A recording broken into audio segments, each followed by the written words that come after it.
Hey guys, this will be video 22 for the Goldtop Les Paul replica using Stuart McDonald templates. And it's been about a week or so since I've done a video, but I've just been really busy with a bunch of other stuff, as well as working on the fretboard and all that jazz. And I'm not going to cover building the fretboard in this video series. If you're interested in the fretboard, frets, and radiusing and all that jazz, visit my last video series called 50's Les Paul Custom Burst or something like that. I can't remember the name of the video, but it was the last series. And I spend probably about 6 hours worth of videos covering that stuff. So that should really help you hold your hand all the way to the finish line if you're doing a fretboard. And I mean literally from like a S4S chunk of ebony that's starting out 3/8 of an inch thick, or and is 2 1/4 inches wide by 20 inches long, and all that jazz. In other words, building it from raw. I think in the last video, I was doing all the drilling, kind of showing you in a cowboy fashion how to go about drilling these in a stepped fashion. In other words, once you get it locked in place, then just start drilling through it and increasing the size of your bit up to the point to where you know that you've got the bit that you want. And anyway, this one's close enough to finish to be considered finished, and it's ready for the fretboard. So the reason I'm doing a video is obviously to kind of get back in the game a little bit. But I've got a flying V that I've got to get listed and sold. It's been sitting on a table for way too long. And the cool thing about this project is I'm building this for a client up in Nashville, and he's literally not in a hurry at all. And it's really cool because it's taking the pressure off of me. So what I'm going to do is I'm going to talk to you a little bit about how you go about routing your truss rod channel. So let me check the time.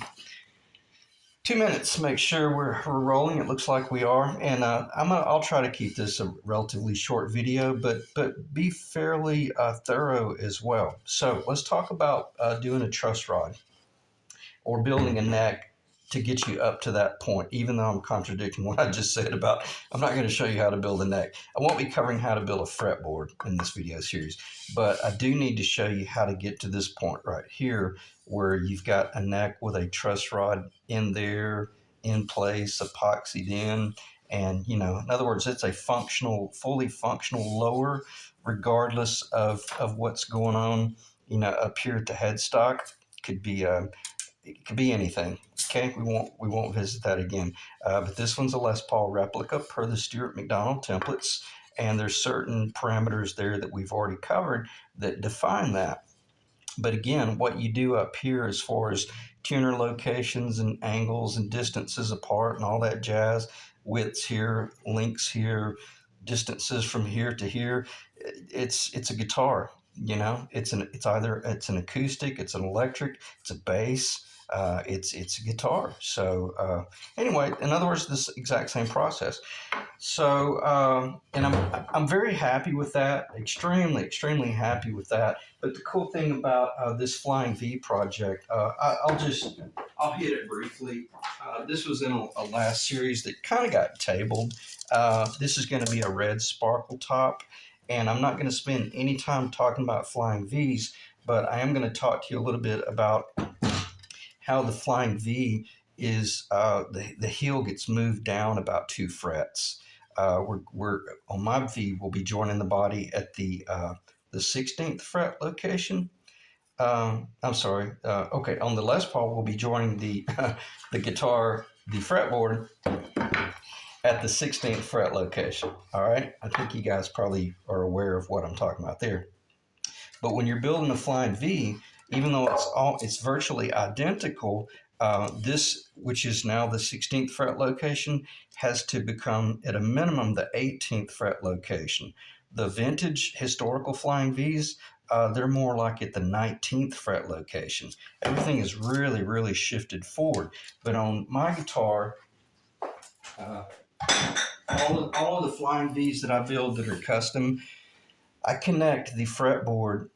I join the fretboard at the body and the neck at the body at the 18th fret.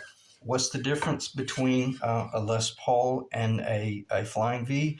The 18th fret versus the 16th fret location, and your headstock has to be a little bit longer in order to receive the pointed flare. Okay, so I'm going to stop talking about Flying Vs because I just want to talk about how do you go about taking this S4S lower that is still the correct width and routing a truss rod channel down it. Okay, and I go through several different steps. If you're, I don't want to show you how to use a router because if you've never used a router, they're so dangerous that I'm bad about making things kind of look easy sometimes, and sometimes I probably make things look more difficult than they really are. But in other words, I don't want to show you how to use a router because you can get hurt if you don't know what you're doing. So if you do have a router and you got a router table, you really need a router table for this operation. This cannot be done freehand, is where I'm going with this. And one way to do this is on a table saw. You could just run this through the table saw, but then the table saw will be plowing all the way through the whole neck, and you're basically just cutting a 1/4 inch channel.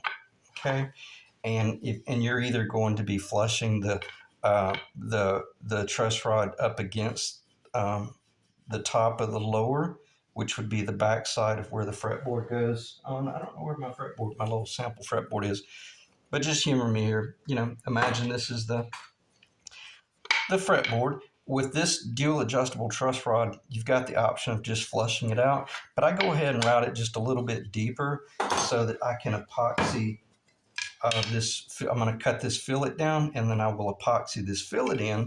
That way, once I'm gluing my fretboard down, I won't be worrying about not getting a good bond. I won't worry about too much glue getting down in there and or any sort of issue, and I'll just have a perfectly flush surface like this right here in order to epoxy everything. In other words, everything to glue my fretboard to. Okay, that ought to make perfect sense. So a little bit of general conversation there, but that ought to kind of give you an idea of what your objective is. If you're doing a single truss rod, single adjustable truss rod, you're kind of on your own because that's a different animal altogether. It's bowed in the back in order to meet the historical specs.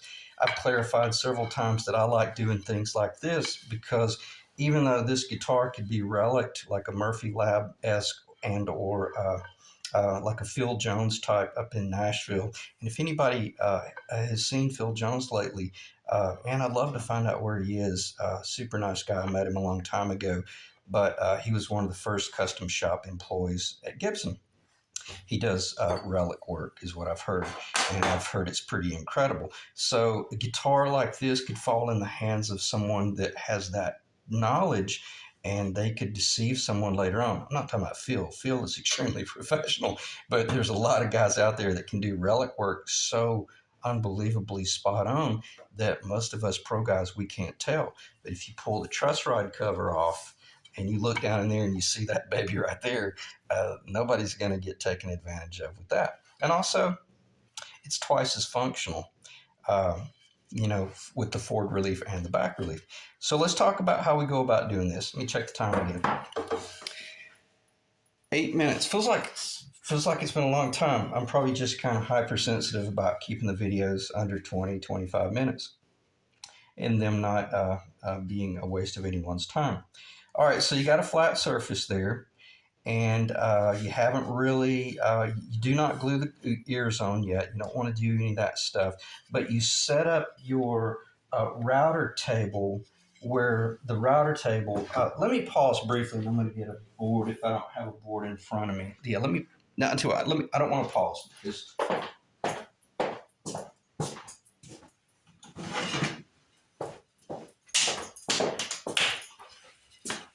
Okay, it's as simple as this. You got a router table and you got a router bit that sticks up. And all you got to do is come up here on your router table somewhere and run a screw through a board. And then you can move this board wherever you want. If this is really good for like finding the center. You could use it for doing straight line S4S cleanup work if you wanted to, but I don't want to start talking about that type stuff. But basically, you're going to have go to your local hardware store and get what's called a toggle clamp, and then you fasten that to your router table, okay?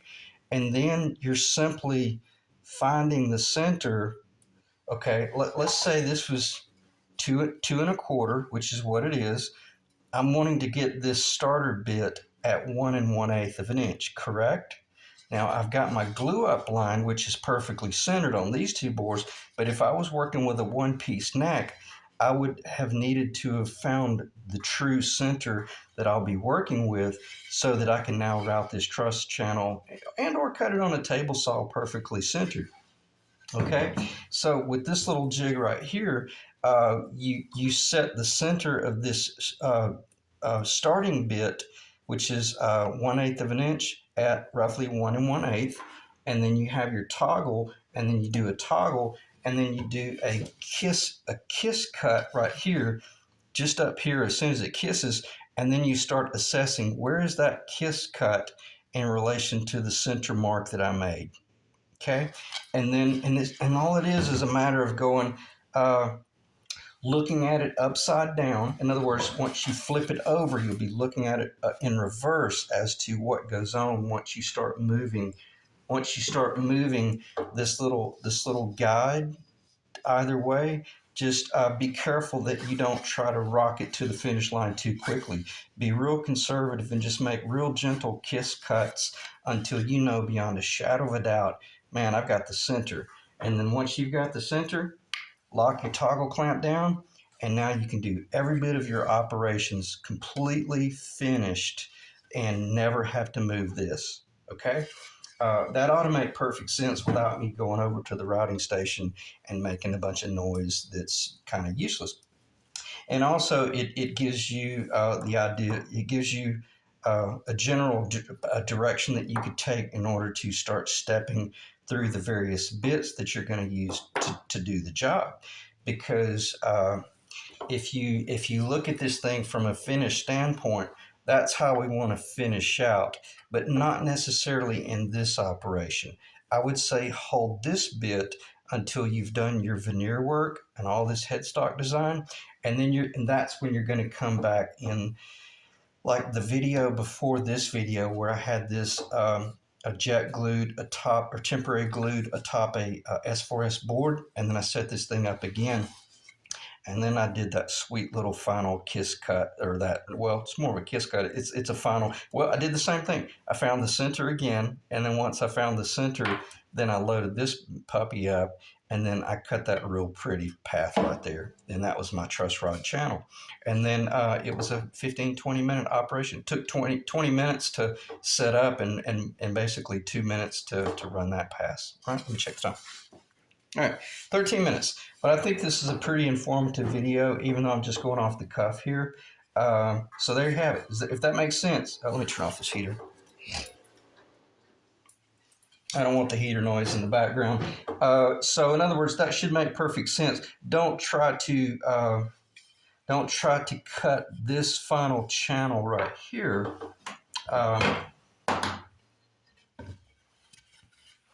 Right here, because you'll see right now the only cut, well, it's loaded up in the router. I've got a half, I think that's a 3/8 of an inch.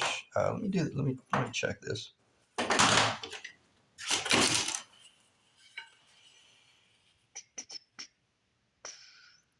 Yeah, that one's 3/8. That one is 3/8 of an inch, and this one is going to be a half. Pretty sure it might be 5/8. No, this one's a ½ inch. You could go a ½ inch on your last one. I mean 5/8 or 9/16 on your last. But I like the idea of, from a standpoint of, if you pull the cover off of a vintage Gretsch or a vintage Gibson, I think they are a little bit wider from here to here. But the more wood you can leave in, all the better. And truth be known, there's a part of me, I wish I hadn't have even used the ½ inch on this. Why? Because it's an Allen head wrench. All I need is just enough for the Allen head to reach up in there. I could have probably just cut it with the 3/8, which is still loaded up on the routing station, and that would have been fine. But from a semi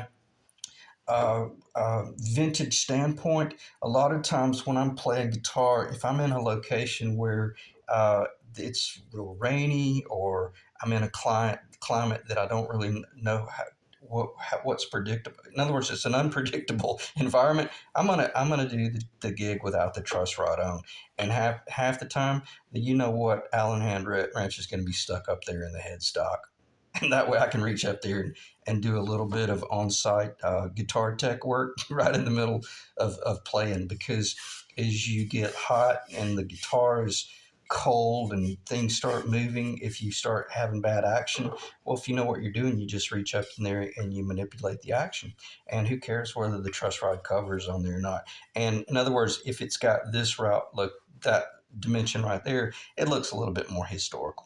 Okay.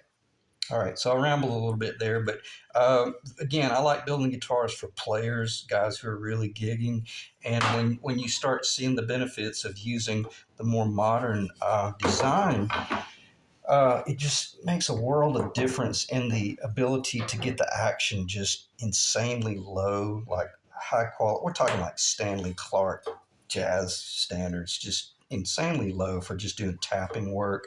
Or, you put a Ford bow in it and, you do whatever you want to do. Okay, so I digress a little bit, but I think it was for a worthy cause. So I'm gonna be moving this heel a little bit lower because this is a Les Paul location. But I'm gonna be moving down in this direction. Most of this is going to get cut off because it's a flying V. It's a very short. By the time you get to this point, there's going to be a pickup right here anyway. So a lot of that's going to get cut out and routed out and all that jazz. So this would get epoxied in and it'll be like a through body neck. So back to the router. You got a flat surface that you got to start running a channel down. I've already explained how you use this little bit, the 1/8 inch bit, to define the center. Then you set up your jig, lock it down, and now the next step you would make. No sense in burning up your higher dollar bits. Just kind of use. I won't say this is a trash bit. This is a Stuart McDonald bit, and it's slightly under 1/4 of an inch. That I used to use this bit for the Stuart McDonald hot rod dual adjustable truss rods that were actually 2 rods. That's getting a little bit dated now. I don't know if anybody's using them anymore. Because this has a single rod in it, but it has opposing threads. The threads are opposite of one another, and then it just has a flat S4S bar welded across the top, welded that, and it's radiused on the back. That's why, see, most guys just run this down the thing to make the channel, and it's a square bottom channel. But I like using the half round, which this little bit right here is 1/4 of an inch. It's identical to that right there, so that when and this is not finished, I'm going to pause the camera and finish it. But in other words, the bottom of my truss rod is cradled perfectly in a 1/4 inch half round bottom. Okay, that should make sense. And it just guarantees that you don't run the risk of once the rod goes under tension, it doesn't start trying to kick. Because if that rod gets in a bit of a bind and you start torquing on it, you could introduce a twist into the neck.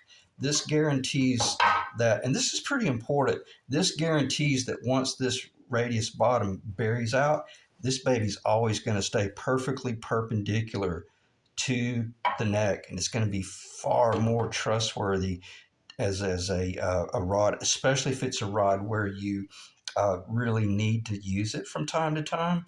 And if you're going with a thick fretboard, I go with a fairly thick fretboard, so I need some muscle sometimes to move that baby. Okay, so anyway, digressed again there a little bit, but nonetheless, it's comforting to know that you can torque on that thing a little bit and not risk it twisting the neck. So we found the center, then we took the 1/4 inch bit, roughed out the mat. This is under 1/4 of an inch, but you could have used a 1/4 inch. I like the fact that this is under 1/4 of an inch, so that once I do load this one up, it's the one that's making the real pretty true cut.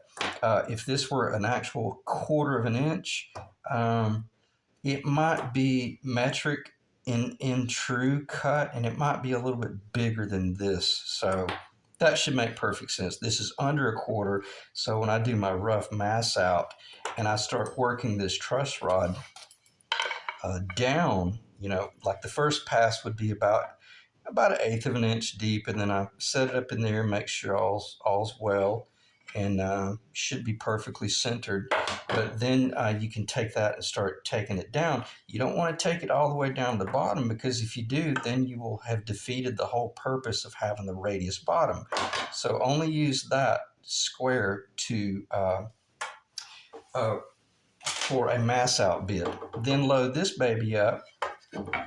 Get your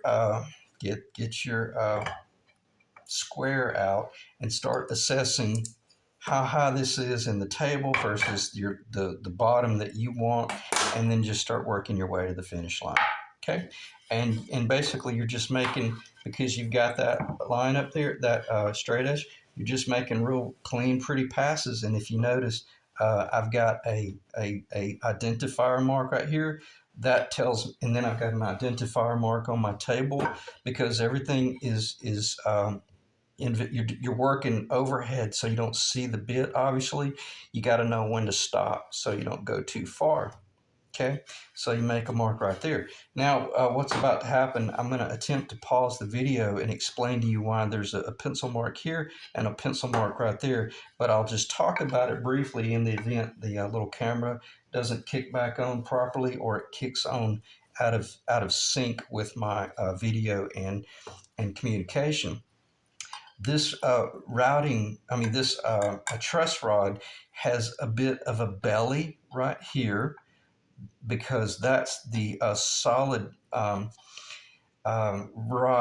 that is bigger than a 1/4, because it's the one where everything gets threaded up into. And then your actual outer housing is even bigger than that. So you've got to go a 1/4 inch, 1/4 inch, 1/4 inch, slightly over a 1/4, just on the bottom down here, because what's going on is it's going along at a certain depth, and then you've got to step it a little bit deeper for about 5/8 of an inch there, and then you got to step it again in order to allow for that, because the bottom edge of the final cut, as you can see, I hope you can see, is about 1/8 of an inch. So, and I haven't made that final cut out there. The bottom of that depth right there is only sufficient to catch that right there. Why? Because I'm working my way to the finish line, and I'm pushing this up in here, and I'm asking myself, did the rod all of a sudden, jump up? It's like, no, it didn't. It floated nice and pretty. But once it got to this point right here, it's bumping. So I've got to take this one a little bit lower. Okay, so let me pause the camera. I'm going to take this one a little bit lower, and I'm going to show you guys how I work this to the finish line, and then we'll talk about the fillet. So, and if for some reason the camera doesn't come back on, or if I have to clip the video or anything, just know that you're working your way to the finish line, and you're stepping as I just explained, and I won't explain it again. You're just see, that's the end. And obviously the rod's going to end in that location right there. So I've got to be able to come all the way back to, that's why I've got those two pencil marks right there. I gotta ease, after I do this cut, I gotta load this little bit back up in here, and then I've got to manipulate the center where I cut off a little on this side and I cut off a little on that side. So if anything, I probably could kill the video right there, and it would have made perfect sense. But I'll see if I can do the operation and come back, and we'll go from there. All right.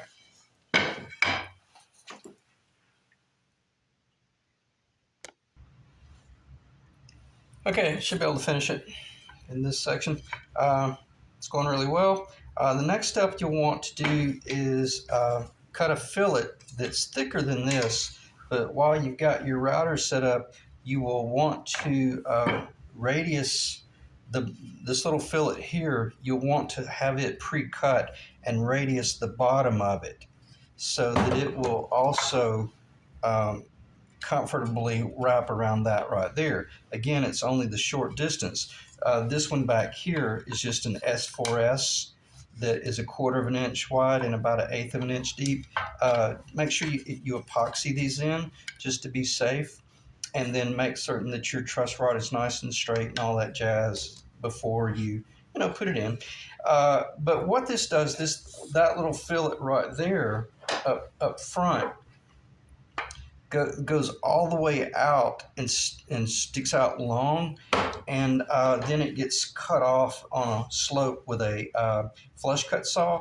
That just gives something for uh, the truss rod cover screw to go through back here in the back. If you were doing a Gretsch design, there's 2 screws on either side, and if you wanted to be lazy, you could stop that fillet back here a little bit.